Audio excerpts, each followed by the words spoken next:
नमस्कार। आज के आरेकटा पुरी जगन्नाथ देवेर स्वर्गद्वारेर गल्प छाड़छि काहिनी।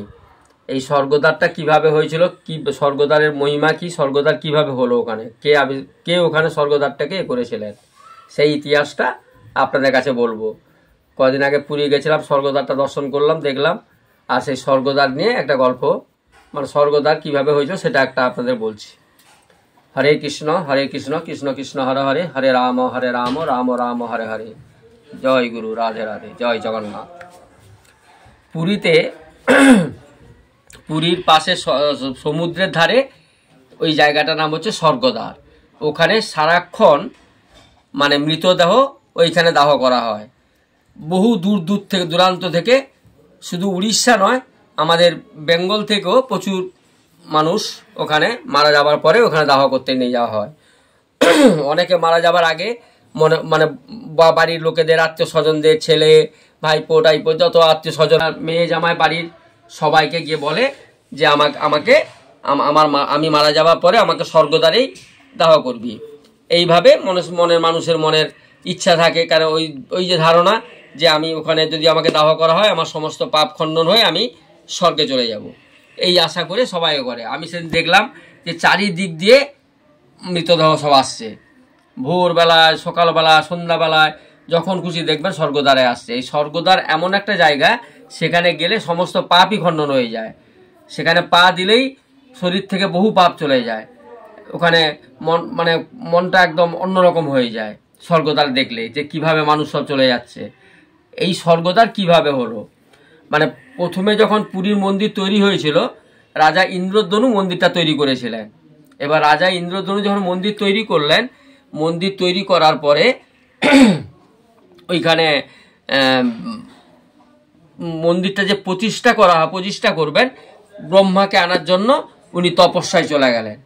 মানে এত বছর তপস্যায় বসেছেন যে পুরীর মন্দির, অত বড় মন্দির, বালি চাপা পড়ে এখানে পাহাড়ের মতন হয়ে গেছিল, বনে জঙ্গলে পাহাড় হয়ে। তখন তো কোনো ভগবান প্রতিষ্ঠা হয়নি, জগন্নাথ দেবকে তখন আসেননি। ওখানে বন জঙ্গল হয়ে পাহাড়ের মতন হয়ে গেছিল, পর্বতের মতন, তারপরে বালির মতন, এইরকম ভাবে সমুদ্রের বালি উড়ে উড়ে এসে আর ওই পাহাড়ের মতো সবাই ভাবতো ওরা পাহাড় একটা।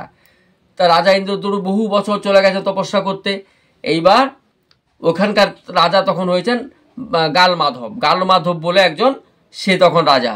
সে ঘোড়া ছুটিয়ে যখন ওই পাহাড়ে উঠছেন, ওই মন্দিরের চূড়া লেগে ঘোড়াটা পড়ে গেল। তখন উনি কোনো রকম ঘোড়া থেকে পড়ে চূড়া ধরে করলেন, তারপর বললেন টানো বালি জঙ্গল এখানে পরিষ্কার করো, কি আছে এই চূড়ায়। তারপর দেখা গেল যে ওখান থেকে ওই পুরীর মন্দির পাহাড় থেকে বেরোলেন। তখন এত বড় মন্দির, গালমাধব ভাবলো তাহলে মন্দিরটা আমারই হলো, আমি যেখানকার রাজা। এই নিয়ে অনেক ঝামেলা হলো। তারপরে রাজা ইন্দ্রদ্যনু যখন তপস্যা করে ফিরলেন, ওই যে স্বর্গদ্বার, ওইখানে দেবতারা, ব্রহ্মা এবং সঙ্গে ইন্দ্র, চন্দ্র, গ্রহ, সমস্ত দেবতারা ওইখানে এসে নেমে প্রতিষ্ঠা করেছিলেন। কিন্তু তখনও ওইটা স্বর্গদ্বার নাম হয়নি। ওইখানে ওরা ওই সমুদ্রে ওই জায়গাটা নেমে পুরীর মন্দিরে এসে প্রতিষ্ঠা করে গেছিলেন। জগন্নাথ দেব, সুভদ্রা দেবী, বলরাম, 3 ভাই বোনকে বসিয়ে প্রতিষ্ঠা করে মন্দিরটা সুন্দরভাবে করে ওনারা চলে গেছিলেন। তো এইভাবে চলছিল। বহুদিন পরে, বহু বছর কেটে গেছে, বহুদিন চলছে, মন্দিরে পুজো পাঠও শুরু হয়ে গেছে, সব কিছু চলছে, ভক্তরা চারিদিক দিয়ে আসছেন যাচ্ছেন, বেশ আছে। কিছুদিন পরে মন্দির বন্ধ, অথচ মন্দিরের মধ্যে সুন্দর কিছু প্রতিদিন কিছু ফুল পাওয়া যায়। জগন্নাথ দেব, বলরাম, সুভদ্রা দেবীর কাছে কিছু ফুল পাওয়া যায়। কিন্তু আশ্চর্য ব্যাপার, এই ফুল তো এখানে তো ভারতে তো হয় না। এই ফুল কোথা থেকে আসছে? হ্যাঁ, তখন অনেক কিছু জানার পর রাজাকে খবর দেওয়া হলো। রাজাও এসে তাই তো চিন্তায় পড়ে গেলেন, সত্যি তো এ ফুল আসছে কোত্থেকে। হ্যাঁ, আমাদের ভারতে চারিদিকে, উনি তো রাজা, ওনার চারিদিকে লোক আছে, যে খোঁজ নাও এই ফুল কোথায় হয়, ভারতে কোন রাজ্যে হয়। আশেপাশে তো ভারতে বহু রাজ্য আছে, কোথাও কোনো খবর পাওয়া গেল না যে অত অপরূপ সুন্দর ফুল। অথচ প্রতিদিন রাত্রে সকালে মন্দির খুললে ওই অদ্ভুত ফুল পাওয়া যায়। অত সুন্দর ফুল, মন্দির পুরো সেন্টে ভরে যায়, আর অদ্ভুত ফুল যেন স্বর্গ থেকে এসছে। সবাই চমকে যাচ্ছে যে তাহলে কি জগন্নাথ দেব নিজে নিয়ে আসছেন ফুল। এই করতে করতে বহুদিন কেটে গেল, রাজাও খুব চিন্তায় আছে, সবাই ফুলটা ধরার জন্য চেষ্টা করছেন। এইভাবে বেশ কিছুদিন যাবার পরে পান্ডারা ঠিক করলেন, মন্দিরের পান্ডারা, যে আমরা রাত্রে এখানে পাহারায় থাকবো, চারিদিকে সব লোক থাকবে, যে কে আসছে মন্দিরে, কিভাবে এই ফুলটা আসছে এটা ধরবো। এইভাবে দীর্ঘদিন ওনারা চেষ্টা করছে, কিন্তু ফুল আর ধরা যাচ্ছে না যে ফুলটা আসছে কোত্থেকে। তারপরেও কিছুদিন পরে খবর এলো যে এই ফুলটা শ্রীলঙ্কায় হয়। যখন রাবণ রাজা ছিলেন, রাবণ রাজার একটা বাগানে সে এই ফুলটা হতো, তখন পরে ওটা শ্রীলঙ্কা হয়েছে, সেই লঙ্কায় এই ফুলটা হতো। কিন্তু ওখান থেকে নিয়ে আসছে কে? কোথায় শ্রীলঙ্কা লঙ্কা আর কোথায় উড়িষ্যার পুরীর মন্দির, আনছে কে ফুল? এইবারে চারিদিকে ওরা প্রহরীরা সব থাকলো, শুধু প্রহরী নয়, পান্ডারাও জেগে থাকতেন। দীর্ঘদিন কেটে যাচ্ছে কিন্তু ধরা যাচ্ছে না, 1 মাস 2 মাস 3 মাস এরকম কাটছে। এবার একদিন রাত্রে পান্ডারা ধরে ফেললেন যে কে চলে যাচ্ছে হেঁটে। সবাই গা শিউরে উঠছে। মন্দিরের দরজা যখন উনি ঢুকছে, ওনারা মানে অবাক হয়ে গেছে যে মন্দিরের দরজা একা একা সব খুলে যাচ্ছে, একের পর এক মন্দির খুলে যাচ্ছে। উনি ঢুকে যাচ্ছে, মন্দির বন্ধ হয়ে যাচ্ছে, একে ঢুকে যাচ্ছে, বন্ধ হচ্ছে। কিছুক্ষণ পরে আবার উনি বেরোচ্ছেন। যখন উনি বেরোচ্ছেন, মন্দির খুলে যাচ্ছে, একটা গেট বন্ধ হচ্ছে, খুলছে, বন্ধ হচ্ছে। এবার যখন উনি লাস্ট গেট দিয়ে বেরোবেন, তখনই পান্ডারা ওনাকে ঘিরে ফেলেছেন যে আপনি কে? মানে সাহস করে, অনেক সাহস অর্জন করে পান্ডারা বলল, না ভয় পাবো না, যা হয় হবে, নিশ্চয়ই উনি কোনো দেবতা, ভয় আমরা পাবো না, চলো যা হয় হবে। এবার ওনারা ঘিরে ফেলেছেন মন্দির, বিভীষণকে ঘিরে ফেলেছেন। উনি হচ্ছেন বিভীষণ, রাবণের ভাই বিভীষণ। উনি জানতেন যে এই জগন্নাথ দেবী উনার রাম। বিভীষণের প্রতিজ্ঞা ছিল যে রাম ছাড়া কাউকে উনি প্রণাম করবেন না, উনি ছিলেন রামের ভক্ত। তা উনি জানেন যে এই রামই কৃষ্ণ হয়ে জন্মেছিলেন, আবার কৃষ্ণই জগন্নাথ হয়ে পুরীর মন্দিরে অধিষ্ঠিত, মানে ওখানে প্রতিষ্ঠিত হয়েছেন, পুজো হচ্ছে। তা উনি অদৃশ্যে আসতেন, অদৃশ্যে, কিন্তু ইচ্ছে করে সেদিন পান্ডাদেরকে দর্শন দিলেন। এবার পান্ডারা বিভীষণকে যখন ঘিরে ধরলেন, বিভীষণ হেসে বললেন যে আমি বিভীষণ, আমি প্রভুর দর্শনেও মাঝে মধ্যেই আসি, এই টানা কিছুদিন আসছি এখানে, প্রভুর দর্শন করে কথাবার্তা বলে আমি এখান থেকে রেগুলার যাই। হ্যাঁ, তখন ওরা তো ধন্য হয়ে গেল। বিভীষণ ফুল নিয়ে আসেন। তখন বিভীষণকে ওরা নমস্কার করলো। বিভীষণের প্রতি নমস্কার করে বিভীষণ কি করলেন, ওইখান থেকে হাঁটতে হাঁটতে স্বর্গদ্বার পর্যন্ত গেলেন। পান্ডারাও সঙ্গে সঙ্গে সবাই গেলেন স্বর্গদ্বার পর্যন্ত, যেখানে এখন স্বর্গদ্বার, সেখানে বিভীষণ হেঁটে চলে গেলেন। পান্ডারা সব সঙ্গে সঙ্গে যাচ্ছে, উনিও যাচ্ছে। তখন মাঝরাত্রি, 2:30-3টে হবে রাত, সেই সময় উনি যাচ্ছেন।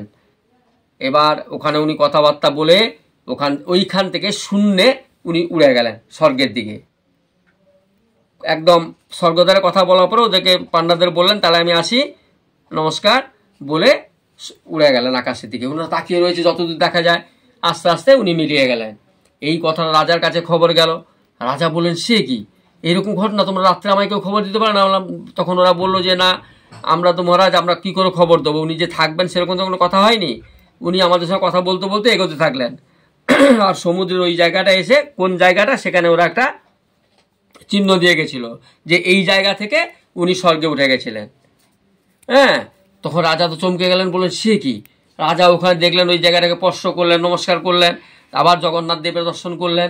ভগবানের এত মহিমা, হ্যাঁ, দেখে উনি মানে আশ্চর্য হয়ে গেলেন যে জগন্নাথ দেব এখানে ডাইরেক্ট, মানে সত্যি এখানে জগন্নাথ দেব আছেন, যে যেখানে বিভীষণ স্বর্গ থেকে এসে এখানে দর্শন করছেন, লঙ্কা থেকে এসে। তো এইরকম কিছুদিন কেটে গেল। কাটার পরে হঠাৎ গুজব হলো যে কোনো একজন দেবতা, রথ একটা আসে, এখানে এসে দাঁড়ায়। রথটাকে তারপর আর দেখা যায় না, কিন্তু কোনো একজন দেবতা নেমে ওই মন্দিরের দিকে যান, ঝাপসা ঝাপসা দেখা যায়, তারপরে মন্দিরে উনি ঢুকে যান, আবার ওখান থেকে এসে আবার এখান থেকে উঠে যান। তখন বলল যে এটাকেও ধরতে হবে, উনি কে আসেন। সেও স্বর্গ থেকে পারিজাত পুষ্প নিয়ে এসে ভগবানকে অর্পণ করেন। এটা তো সবাই জানে যে পারিজাত পুষ্প একমাত্র স্বর্গেই হয়। এখন মর্তে হয়তো কোথাও কোথাও এসছে কিনা জানি না, পারিজাত পুষ্প আসছে স্বর্গ থেকে, ইন্দ্রের ওখানে হয় জানে সবাই। তো সবাই সন্দেহ করছে কি দেবরাজ ইন্দ্র আসছেন দর্শন করতে, না কে আসছেন। এবার প্রতিদিন এরকম আসে, আবার চলে যায়, আসে চলে যায়। এইবার একদিন একটা বাচ্চা সে একদম ডাইরেক্ট দেখতে পেলো একটা রথ থেকে একজন নেমে মন্দিরের দিকে গেলেন।